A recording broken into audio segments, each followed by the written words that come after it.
E estamos neste mês iniciando então uma série de estudos sobre as igrejas do Apocalipse. Então, depois de passarmos por essa fase de muito difícil, acredito que foi para a grande maioria das pessoas, nós temos que reavaliar a nossa fé, como nós temos andado diante de Deus. E nada melhor do que observar Jesus falando às suas igrejas como devemos então andar. Ele vai avaliar igreja por igreja, dando então sinais de problemas, como também sinalizando coisas positivas e boas que devem ser trabalhadas ainda mais em nosso meio. Então nós já demos 2 mensagens desse estudo, chegamos na 3ª mensagem. Eu intitulei essa série de mensagens como Eu Te Conheço, Igreja. A ideia aqui é Jesus falando à igreja, e esta frase, essa expressão, essa ideia, ela está inserida em cada igreja. Cada carta que ele escreveu às igrejas, são 7 igrejas, e cada uma delas ele diz: eu conheço tal coisa. Vocês vão já observar. Então ele conhece as igrejas, sabe das dificuldades, como conhece também os seus problemas. E ele então, com estas cartas, vem tratar as igrejas, ajudando a sarar as feridas daquelas que estão passando por alguma dificuldade. Então, vamos ver o texto que é em Apocalipse, capítulo 2. Abre a sua Bíblia. Apocalipse 2. Vamos ler então do versículo 8 ao 11. Apocalipse 2, do 8 ao 11. Diz assim então a palavra de Deus: ao anjo da igreja em Esmirna escreve: estas coisas diz o primeiro e o último, que esteve morto e tornou a viver. Conheço a tua tribulação, a tua pobreza, mas tu és rico, e a blasfêmia dos que a si mesmo se declaram judeus e não são, sendo antes sinagoga de Satanás. Não temas as coisas que tens de sofrer.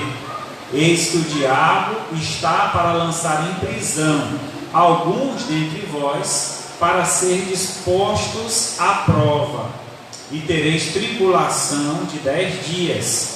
Ser fiel até a morte, e dar-te-ei a coroa da vida.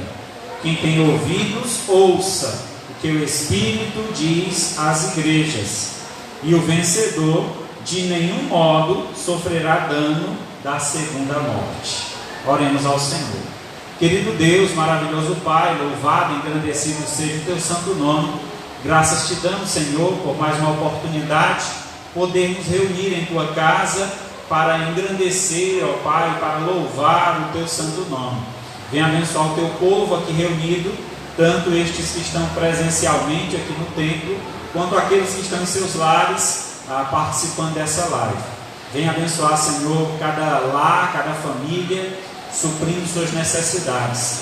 Mas te peço também, Senhor, fala conosco por meio desta palavra, que possamos extrair daqui deste texto lições para os nossos dias, para a vida de cada um de nós, e que possamos assim, ó Pai, viver de modo digno do teu Evangelho.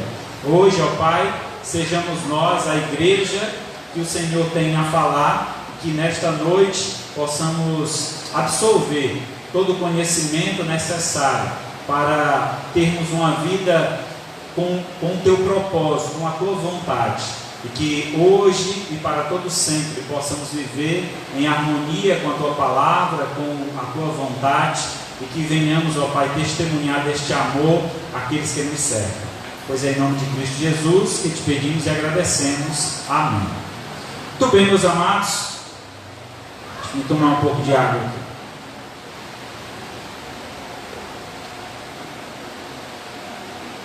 Queria iniciar, antes desse momento de mensagem, dando aqui um histórico da cidade de Esmirna. Vocês viram que a carta foi escrita a uma igreja chamada Esmirna, ou a igreja que está em Esmirna. Essa igreja, então, Esmirna era rival de Éfeso. Domingo passado nós pregamos aqui sobre Éfeso. era a cidade mais bela da Ásia Menor. Então Esmirna era uma cidade atraente, uma cidade coroada. Era considerado o ornamento, a coroa, a flor da Ásia. Cidade comercial, onde ficava o principal porto da Ásia Menor. O Monte Pagos era coberto de templos, bordejado de casas famosas. Era um lugar de realeza, coroado de torres. Tinha uma magnífica arquitetura. Então era uma cidade bela. Das 7 igrejas, a única que ainda existe, não a igreja, mas a cidade, é Esmirna. Sendo assim, era um lugar de realeza. Tinha uma magnífica arquitetura, com templos dedicados a Cibeles, Zeus, Apolo, Afrodite, Dionísio. Dionísio era o deus do prazer, das festas e do vinho. Então era uma cidade muito idólatra. Havia um panteão de deuses que eles então realizavam suas adorações. Hoje essa é a única cidade sobrevivente. O nome Esmir, essa cidade está localizada hoje na Turquia asiática. Ela tem uma população de 255 mil habitantes. Então era uma cidade muito importante na época. Éfeso era uma cidade muito grande, mas Esmirna era importante por conta da rota. A rota de quem ia para a Índia ou de quem ia para outras regiões sempre ancoravam, no porto ali de Esmirna. Esmirna havia sido fundada como colônia grega no ano 1000 a.C. No ano 600 a.C., os lídios invadiram e destruíram por completo aquela cidade. Então essa expressão que Jesus usa no início da carta, aquele que está morto e vive, falando isso, a cidade de Esmirna era uma expressão que era usada para a cidade. Uma cidade que havia morrido, havia sido destruída por completo e reconstruída. Então isso tinha uma singularidade, tinha um significado na cidade. No ano de 200 a.C., Licianco a reconstruiu e fez dela a mais bela cidade da Ásia. Esmirna sabia muito bem o significado da palavra fidelidade. De todas as cidades orientais, havia sido a mais fiel a Roma. Então Esmirna tinha se tornado uma cidade muito conceituada por sua fidelidade a Roma. Foi a primeira cidade a construir um templo para a deusa Roma. Então a Roma era idolatrada, e assim eles tomaram esta posição. Muito antes de Roma ser a senhora do mundo, Esmirna já era fiel a Roma. Cícero dizia que Esmirna era a aliada mais antiga e fiel a Roma.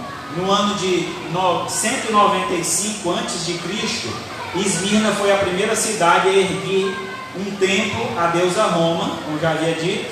E no ano 26, quando as cidades da Ásia Menor competiam o privilégio de construir um templo ao imperador Tibério, Esmirna ganhou de Éfeso esse privilégio. Então não era falta de opções, eles tinham muitos deuses, era um panteão de deuses, mas na verdade aquela cidade precisava ser fiel a Deus, o Deus verdadeiro, o Senhor, Criador de todas as coisas. Eles precisavam conhecer, mas por conta dessa grande idolatria que havia na cidade, a igreja cristã sofria. Vocês vão entender mais na frente que eu digo. Então, Esmirna tinha um estádio também muito conhecido, onde todos os anos se celebrava jogos atléticos famosos em todo o mundo. Os jogadores disputavam por uma coroa de louro. E aí no texto nós vamos observar algumas palavras de Jesus que tem tudo a ver com esta cidade. Então Jesus tira alguns símbolos que aquela cidade tinha como importantes para eles e aplica dentro do contexto espiritual, dentro de um contexto relacional ao próprio Deus. Então a carta inicia com o destinatário remetente. Aqui o destinatário, nós já vemos falando, é o anjo da igreja. Essa palavra anjo, ela tem o significado de mensageiro. Então Deus não está escrevendo uma carta para um anjo propriamente dito. Ele usou a palavra anjo para apontar para os líderes daquela igreja. Então o anjo, aquele que cuida da igreja, aquele que é o mensageiro de Deus nesta igreja. Então o anjo ali era uma relação ao líder, ao pastor da igreja. Então todas as cartas são endereçadas a essa pessoa, ou a estas pessoas que estavam à frente da igreja. O remetente aqui, ele se apresenta com uns termos interessantes. Ele diz: estas coisas diz, verso 8, o primeiro e o último, que esteve morto e tornou a vida. O que é que Jesus quer dizer com estas expressões? Aquele que é o primeiro e o último, que esteve morto e está vivo. Ele está falando aqui de eternidade. Quem escreve esta carta a vocês é o Eterno, aquele que sempre existiu, mesmo que tenha morrido, mas ele ressuscitou, ele voltou à vida, ele tem o poder em suas mãos. Aquela cidade tinha enfrentado a decadência, a destruição, reviveu, mas ainda assim ela não era eterna. Só Deus tem esse poder da eternidade. Aquela cidade assim será destruída como foi outras vezes. Então nós temos aí o anjo sendo o destinatário, o remetente, o próprio Deus, na pessoa de Jesus, o Eterno. É assim que ele se apresenta. Temos então a primeira mensagem da carta. É uma mensagem de reconhecimento. Nada melhor na nossa vida como por ser reconhecido diante do nosso esforço. Acredito que todos nós que estamos aqui presentes entendem a necessidade de um reconhecimento no trabalho, na escola. É por isso que na escola nós fazemos provas e esperamos tirar boas notas. É um reconhecimento do nosso esforço. Você se esforçou, tirou boa nota, está aí a nota. Então, muito bem, a alegria vem diante daquele esforço, da dedicação e do reconhecimento deste esforço. Assim também é na vida cotidiana. Nós fazemos nossas atividades. A dona de casa que cozinha toda semana, que está ali alimentando a família, ela espera uma vez por outra alguém de casa dizer: mãe, a comida está tão gostosa hoje. Não espera? Vocês que cozinham em casa, esperam ou não? Sim ou não? Sim, né? Vale a pena quando alguém diz: ô mãe, mas a senhora cozinha bem, ou comida boa. Pode ser o marido também, né? Não sei se você tem os dotes culinários aí, mas receber então uma palavra de reconhecimento é muito gratificante. E essa igreja recebeu uma palavra de reconhecimento, mas o reconhecimento estava envolto às suas necessidades. O reconhecimento então é do sofrimento dos cristãos. Jesus, na palavra aqui, reconhece este sofrimento. No verso 9 ele diz: conheço a tua tribulação e a tua pobreza, mas és rico, e a tua blasfêmia, ou a tua não, mas a blasfêmia dos que a si mesmos se declaram judeus e não são, sendo antes sinagoga de Satanás. Veja bem o que estava acontecendo com aquela igreja, com os irmãos daquela igreja em Esmirna. Aqueles homens estavam recebendo grande perseguição por parte do império. O império romano era muito sagaz em perseguir aqueles que não adoravam a Roma, nem muito menos a César. Então Roma e César eram deuses, que haviam então templos nesta cidade, e todos os habitantes daquela cidade deveriam se curvar, se dobrar diante destes templos ou desta forma de adoração. Mas eles, os cristãos, não se dobravam. E por que não?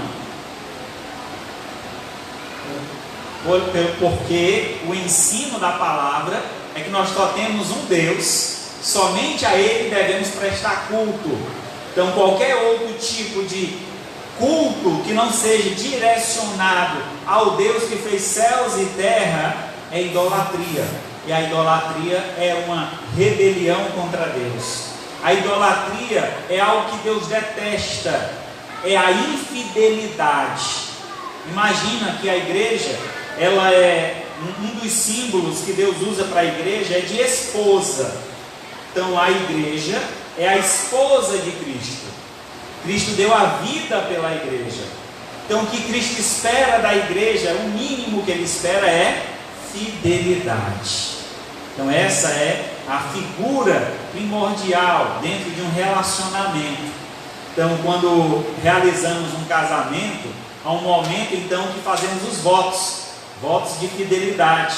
Prometo ser fiel a Ti na saúde, na doença, na riqueza ou na pobreza, até que a morte nos separe. Então Jesus está vivo e Ele aguarda que nós tenhamos esta fidelidade a Ele, porque Ele pagou alto preço, Ele pagou o nosso dote, para que nós tenhamos então esse relacionamento íntimo com Ele. Então o Império Romano caçava os cristãos, justamente porque eles não se dobravam diante de Roma. Então a adoração a César era um motivo porque a igreja era perseguida. E essa perseguição, meus amados irmãos, não tenha dúvida, que era muito cruel. Havia então a perseguição no sentido de que os cristãos de Esmirna, eles eram, por Roma, era retirado deles tudo que eles tinham. Se tinham alguma propriedade, era confiscado.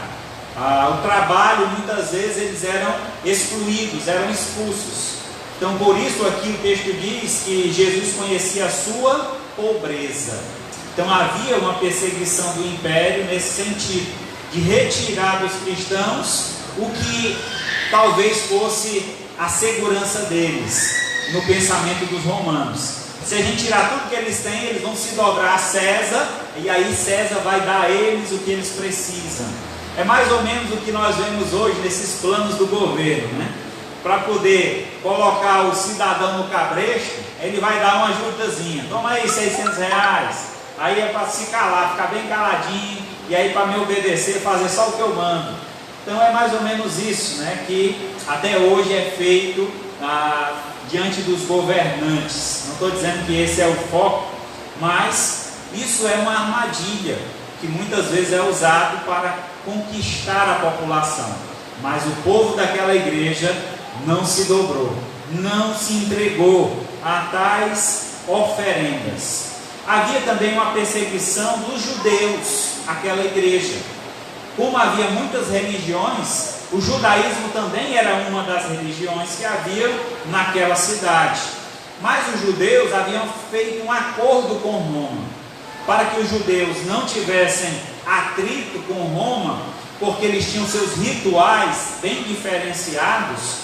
Eles então entraram em um acordo que Roma permitia eles realizarem os seus cultos, a sua forma diferenciada de cultuar a Deus, e contrapartida, os judeus denunciavam os cristãos, ou denunciavam os demais que não se curvavam a Roma, e os cristãos eram um destes.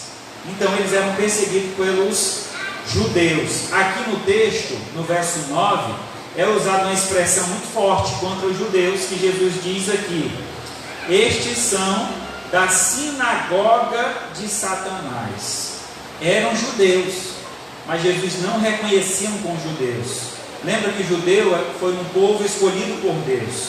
Deus escolheu Abraão, desse homem ele fez uma grande nação, e nessa nação era a nação judaica. Estes eram adoradores de Deus, que receberam as tábuas, que receberam as mensagens dos profetas, vindo direto de Deus. Mas esses homens estavam desviando o que realmente deveria ser feito. Lembrando que o judeu, ele foi chamado para ser bênção entre as nações, mas aqui nessa nação, nesta cidade de Esmirna, eles estavam se tornando uma congregação de Satanás, porque eles não estavam fazendo a vontade de Deus, mas sim a vontade do diabo. Então, deixando-se levar pelas circunstâncias e atacando aqueles que faziam parte do plano de Deus. Então, lamentável isso, mas eles também receberam essa perseguição. Havia também a perseguição social, onde aqueles que se convertiam ao cristianismo perdiam então a oportunidade, por exemplo, se trabalhavam, era expulso do trabalho. Você é cristão agora, pois você vai ser expulso. Se tinha uma empresa, algum tipo de trabalho ali, digamos, particular, né, uma empresa que prestava serviço a alguém, eles faziam um tipo de trabalho para excluir aquelas pessoas. Olha, ele é um cristão agora, não faça mais serviço com ele. Isso me faz lembrar algumas histórias do início do movimento Batista Regular aqui no Ceará. O movimento Batista Regular ele começou no Cariri, lá em Juazeiro do Norte. E quando o missionário estava tentando iniciar esse trabalho, descobriram então que ele era protestante, que essa era a expressão que era usada. Então proibiram, olha, não era para alugar casa para ele, o comércio que vendesse alguma coisa para ele seria excomungado. Então havia sido muito próximo da morte de Padre Cícero, quando ele chegou lá. Então ainda estava aquele fogo muito grande, né? A influência de Padre Cícero em Juazeiro era muito forte, catolicismo muito predominante. Então o missionário americano que estava ali tentando iniciar um trabalho, teve essa dificuldade. Então a estratégia que Deus guiou e orientou é que ele começasse uma escola de línguas, falar inglês, começou a dar aula de inglês. Aí estas aulas alcançaram a massa da sociedade elitizada, então juízes, promotores, os advogados, homens de poder na cidade, e com isso foram feitas algumas aberturas, e então o Evangelho chegou até nós hoje aqui. Então esse Evangelho que está sendo pregado, começou há mais de 70 anos atrás, sendo anunciado no Juazeiro do Norte, berço do catolicismo ali de Padre Cícero. Então assim, o Evangelho, ele por muitas vezes é perseguido. Então o cristão sofre perseguição até os dias de hoje. E essa igreja não foi diferente. Vivia uma sociedade muito idólatra e a perseguição foi ferrenha contra os cristãos. E por esse motivo eles sofreram bastante. Abra sua Bíblia em Mateus capítulo 5. Mateus 5:12.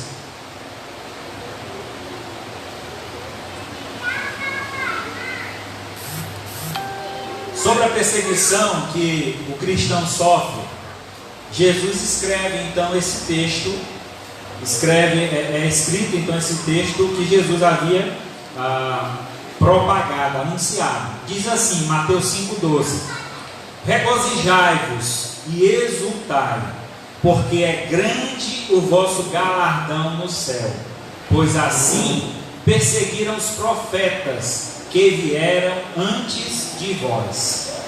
Eu não sei se vocês chegaram a receber algum tipo de perseguição por declarar-se um cristão. Olha, eu sou evangélico, eu sou um cristão, eu creio em Jesus Cristo como único e suficiente Salvador. Mas mesmo nos nossos dias, perseguição menos aparente, né? Mas ela ainda existe. E aí nós precisamos entender que a perseguição faz parte do processo de fé, o processo de aproximação de Deus. Porque quanto mais próximo de Deus, nós vamos estar na luz, e as trevas não vão ficar felizes. Então aqueles que estão nas trevas vão sempre nos confrontar. Diz, olha, por que tu agora está indo para a igreja?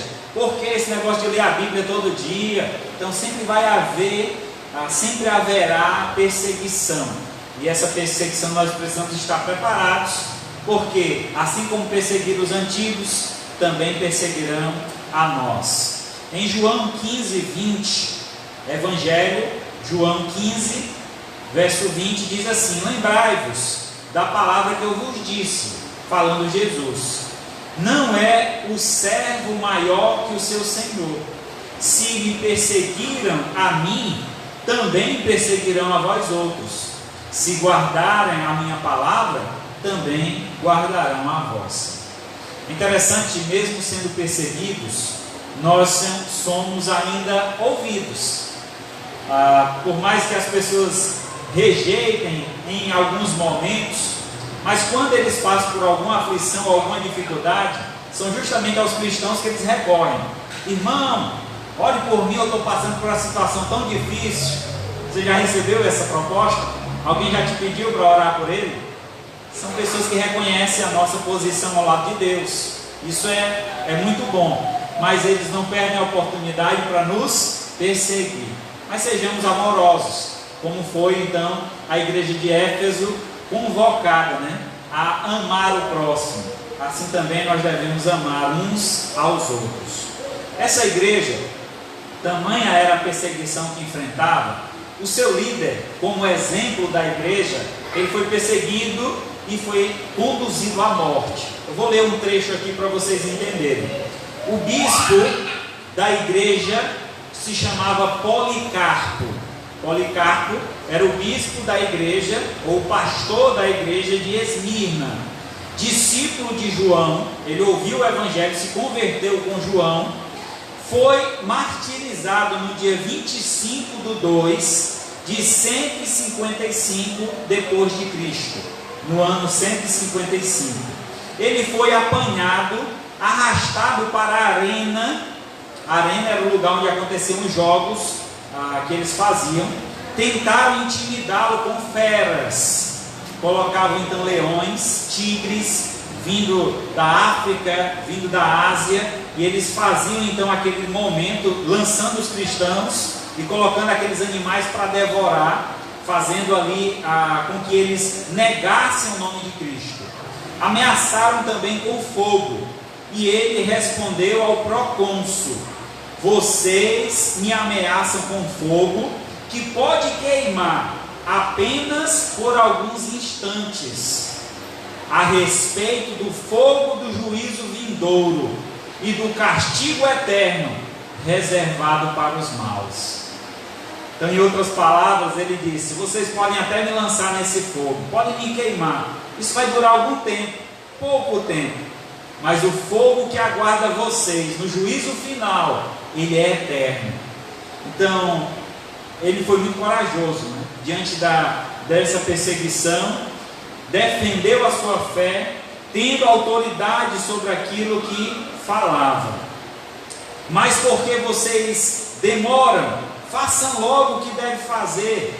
Seus algozes tentaram afogá-lo e forçá-lo a blasfemar contra Cristo, mas ele respondeu: eu sirvo há 86 anos e ele sempre me fez bem. Como posso blasfemar contra o meu Salvador e Senhor, que me salvou?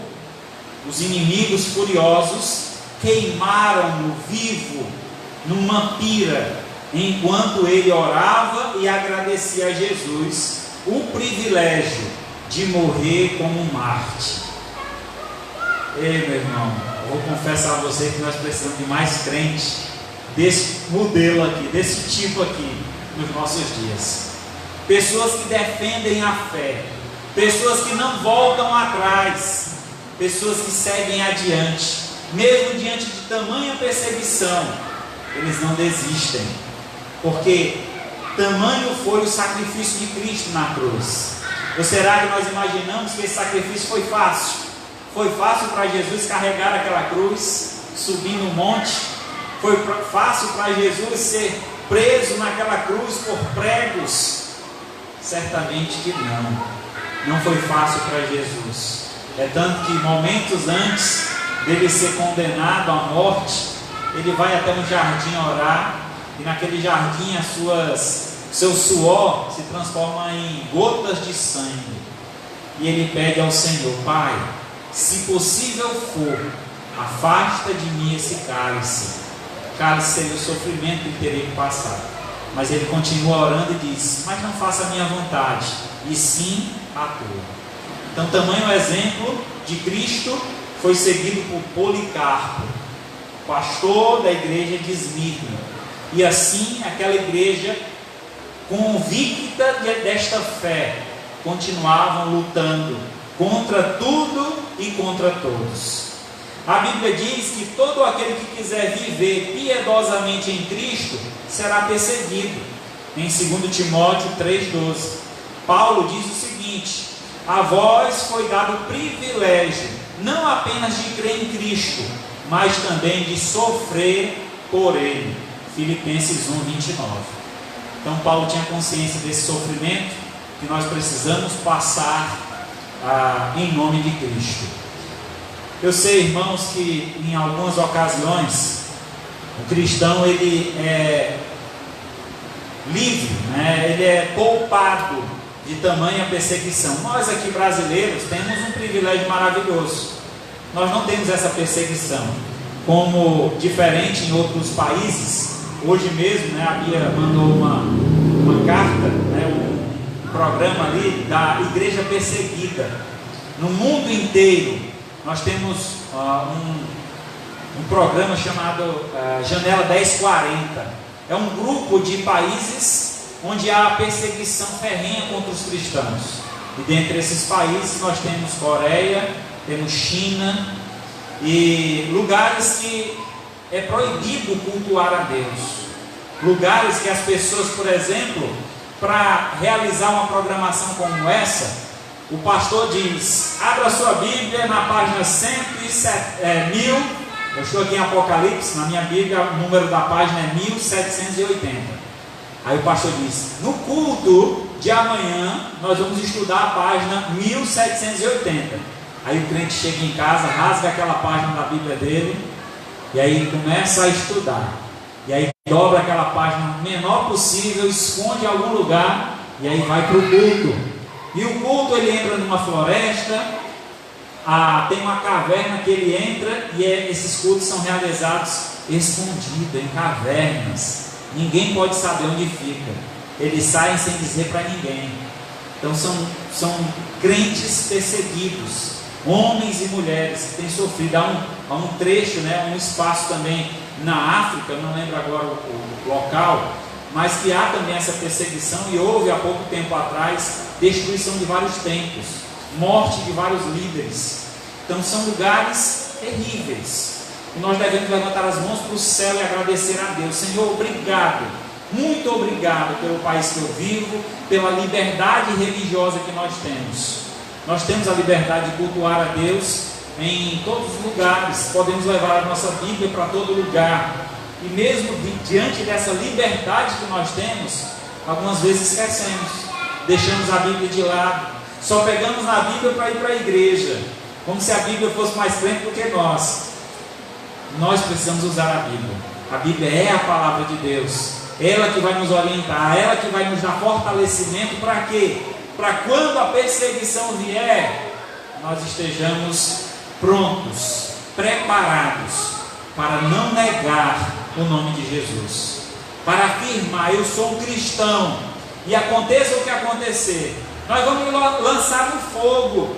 Louvado seja o nome de Deus. Esse fogo vai acabar, mas o fogo da eternidade ele nunca acabará. Então eu posso até morrer queimado, mas certamente a eternidade lhe espera com um fogo que não tem fim. A terceira mensagem que encontramos nesta palavra é a mensagem de fortalecimento. Aqui nessa mensagem de fortalecimento nós vemos então a partir do verso 10: não temas as coisas que tens de sofrer, eis que o diabo está para lançar em prisão alguns dentre vós, para serem posto à prova, e tereis tribulação de 10 dias. Ser fiel até a morte, dar-te-ei a coroa da vida. Veja bem, o que é que acontecia naquela cidade? Alguns cristãos eram levados para as arenas, era cavado o chão da arena, era enterrado o cristão só com a cabeça de fora. Aí soltavam os leões, os tigres, e aqueles animais iam e devoravam os cristãos, arrancavam a cabeça dos cristãos. Era terrível. E enquanto isso havia um grande número de pessoas assistindo aquele espetáculo, batendo palmas, sorrindo. Então era esse tipo de morte que os cristãos enfrentavam. Os romanos, eles eram muito sagazes com relação aos seus prisioneiros. Então aqui está dizendo no texto que eles seriam lançados em prisão por 10 dias. E estas prisões romanas eram muito sofridas, porque os romanos não cuidavam bem daqueles que eles aprisionavam, não davam alimentação, muitas vezes deixavam a pessoa amíngua ali a morrer de fome. Outros colocavam junto com pessoas leprosas, doentes, para que eles fossem infectados também. Então acontecia uma triste realidade, né? Como os romanos tratavam os seus prisioneiros. Os cristãos eram assim perseguidos. Mas a palavra de Cristo aqui a estes irmãos é sobre a fidelidade, ser fiel. E a palavra fiel aqui tinha uma singularidade para aquela cidade. A fidelidade no contexto... Por favor, Itamar, tem uma pessoa subindo ali de perto. A fidelidade tinha um contexto muito forte, né? Muito interessante. A fidelidade aqui, a cidade era fiel a Roma. E o convite aqui então era ser fiel a Deus. Olha, enquanto Roma está provocando, insistindo que você seja fiel a ela, seja fiel a mim, seja fiel a Deus. Por que essa fidelidade era importante? Em 2 Timóteo 2,5 diz assim: igualmente o atleta não é coroado se não lutar segundo as normas. Como eles faziam parte então de competições, havia essas lutas. Era interessante então, Wilson, se você quiser subir e ajudar lá alguma coisa, ver alguma coisa, tá bom? Era interessante então, irmão, não se preocupe, vai para cá, o irmão vai resolver. Foi só uma pessoa que subiu lá em casa. Então o que acontece? Aquelas pessoas estavam acostumadas a lutar nos estádios para conquistar uma coroa, e essa coroa era feita de louro, uma coroa que iria murchar, não é verdade? Mas então Jesus promete algo muito mais importante, uma coroa da vida. Para quem? Para os fiéis. Se você for fiel, você receberá uma coroa. Que coroa é essa? A coroa da vida, a vida eterna, juntamente com o Pai nos céus. A Bíblia faz uma promessa que aquele que é fiel, ele reinará com Cristo. Receberemos essa coroa, fazemos então parte do reino de Cristo. Em Filipenses 2,8 diz: a si mesmo se humilhou com relação a Jesus, tornando-se obediente até a morte, e morte de cruz. Então nós temos o exemplo de Cristo. Se precisamos ser fiéis, fiel até que ponto? Ao ponto que Jesus foi. E que ponto foi esse? Até a morte. E morte de cruz. Então isso é muito importante. Esse fortalecimento que a igreja precisava. Sendo perseguida, enfrentando várias lutas, ela precisava sim de um fortalecimento, uma palavra de ânimo. E a palavra que Jesus diz para ela é essa: não se preocupe, a corrida está sendo grande, a corrida cristã é longa, mas no final dela todos receberão a coroa. É interessante porque naquela época a coroa só era dada para o vencedor, só uma pessoa recebia a coroa. Mas no contexto cristão, todos nós seremos galardoados, premiados com esta coroa. Nós precisamos provar nossa fé em Deus diante dos homens.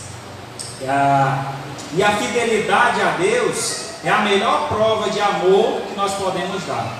Então a melhor prova que nós podemos dar a Deus é a nossa fidelidade. Então precisamos ser fiéis a Deus. É a prova de amor que eu tenho a dar ao meu Deus. Assim como a esposa aguarda a fidelidade do esposo, assim como o esposo espera a fidelidade da esposa. Então é uma via de mão dupla. Jesus já provou a sua fidelidade a nós.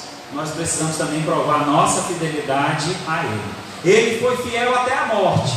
E nós somos fiéis até quando? Até que ponto? Até que página do livro?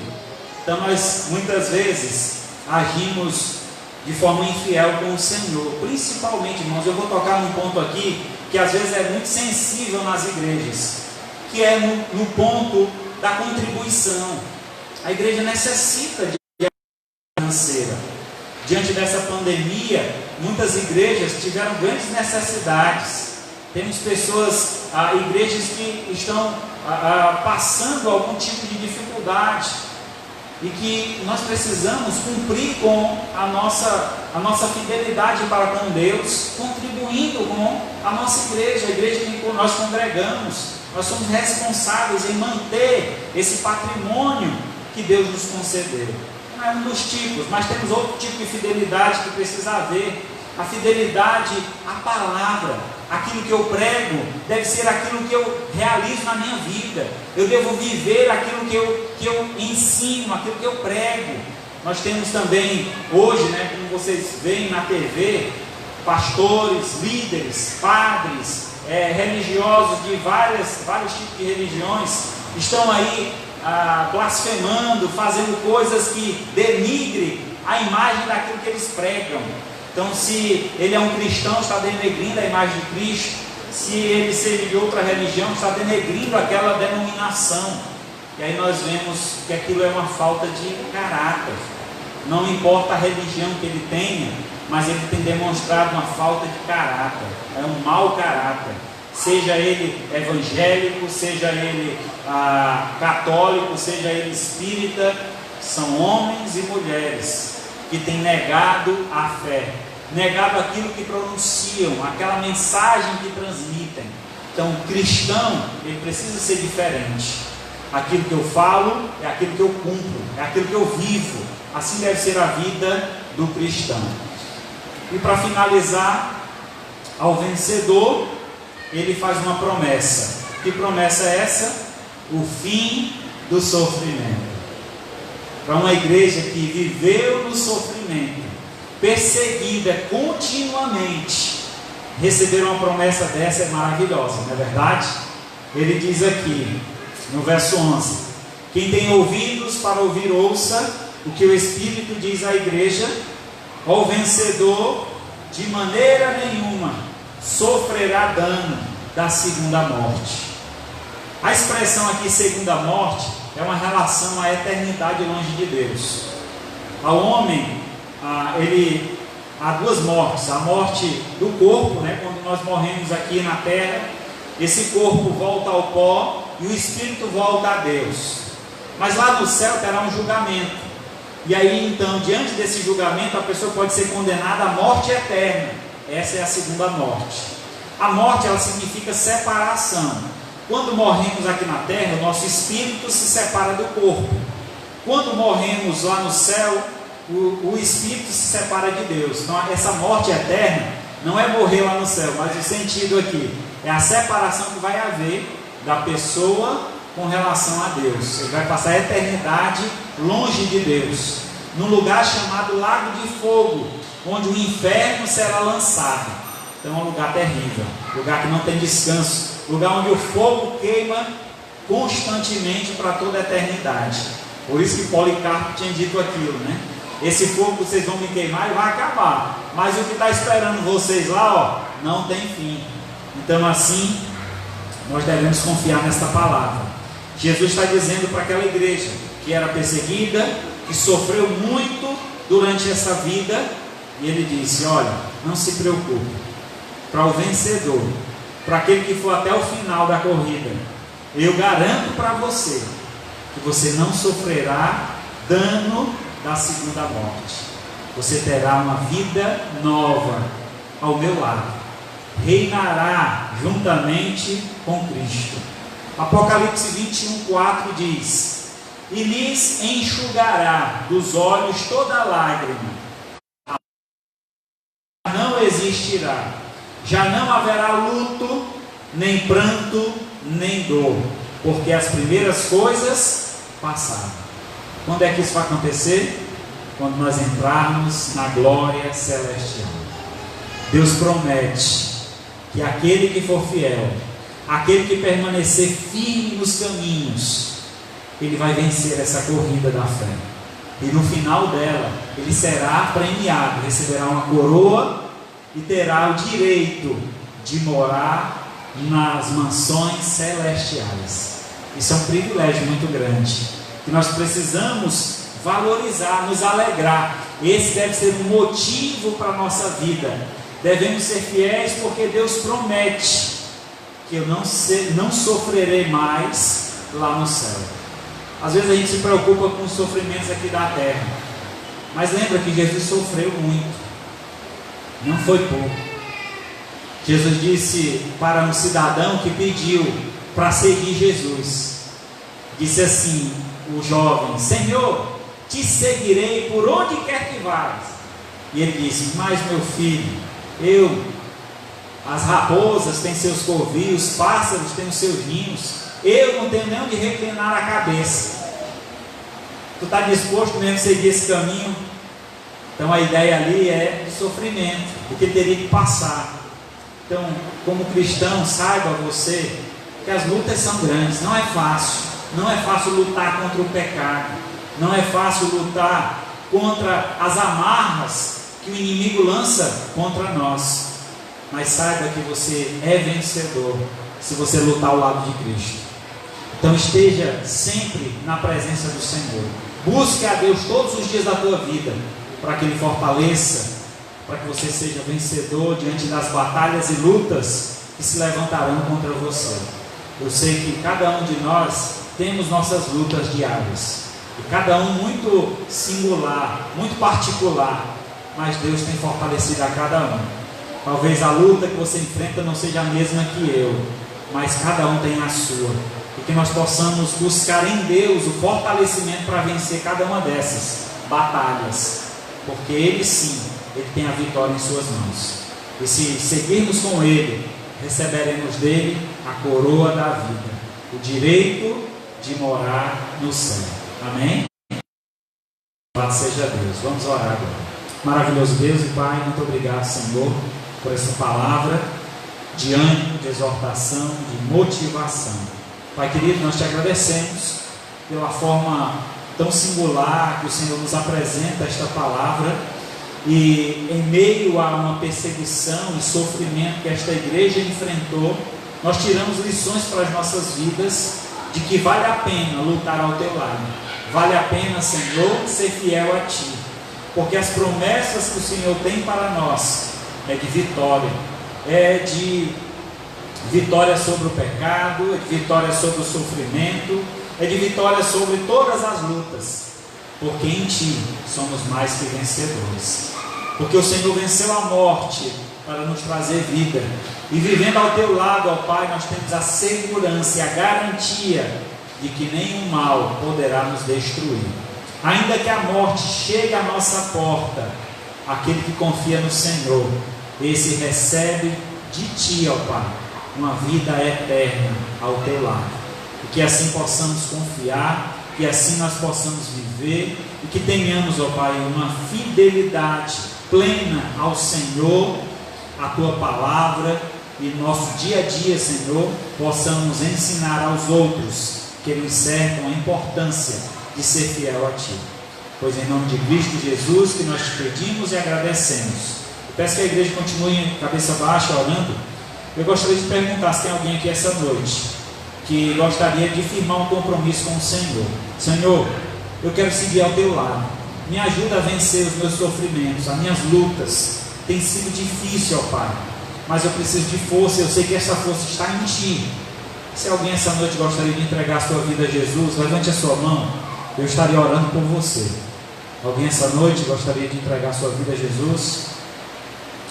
Alguém que precisa de força. Senhor, eu sou fraco, sou falho, eu preciso de Ti, ó Pai, para alimentar a minha vida, para ser mais firme diante das lutas que eu enfrento nesse mundo. Tem alguém que gostaria de pedir ao Senhor forças para vencer o mal que tem te atacado? Levante a sua mão, eu estaria orando por você também. Senhor Deus, Pai querido, em Tuas mãos, ó Pai, eu entrego as nossas vidas, cada um aqui presente. Eu te peço, ó Pai, abençoa cada um, suprindo suas necessidades, fortalecendo a sua alma, o seu espírito, para que possam viver vidas dignas do Teu Evangelho. Viver, ó Pai, na Tua presença, honrando e glorificando o Teu santo nome. Pai, eu te peço que essa palavra não volte vazia, mas faça morada em nosso coração, que de hoje em diante possamos confiar em Ti e deixemos, ó Pai, de reclamar por qualquer luta que apareça diante de nós, mas que sejamos confiantes, sabendo que o Senhor há de nos proteger e nos livrar de todo mal. Assim, ó Pai, acampa os Teus anjos ao nosso redor, nos protege e nos livra, Senhor, dos ataques que o inimigo tem lançado contra nós. Fortalece os nossos passos, para que possamos andar firmes em direção à Tua presença, e que em todo o tempo, ó Pai, não venhamos de forma alguma olhar para trás, desejar a vida passada, mas olhando sempre firme para o autor e consumador da nossa fé, que é Cristo Jesus,